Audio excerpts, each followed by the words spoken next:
کونړ کې د واورې ښویېدو له امله لږ تر لږه 20 کسان مړه شوي. جزئیات هم د ویډیو کې وګورئ او چینل سبسکرایب کړئ.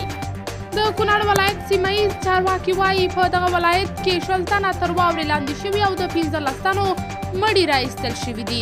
باختر دولتي خبري اژانس نن دوشنبه د فبرورۍ په 9 نیټه چې د سلواغې له 18 نیټې سره برابره ده ویلي چې دغه واوره ښویېدنه تېره شپه د یاد ولایت په دانګام ولسوالۍ کې رامنځته شوې ده.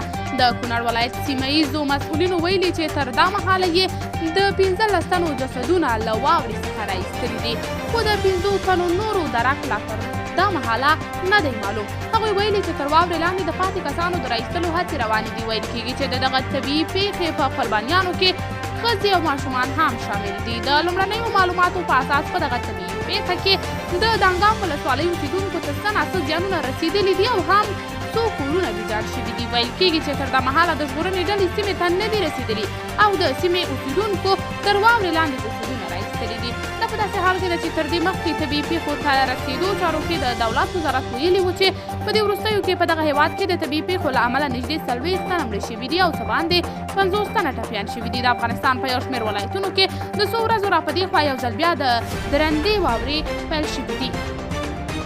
د طالبانو د فواید عامې وزارت ویلي چې په تېرو 40 ساعتونو کې په بدخشان، پنجشیر، بامیان، دایکنډي، غور، سرپل، میدان وردګ، غزني، پروان، کابل، کونړ، نورستان او یو شمېر نور ولایتونو د واورې شاهدان وو.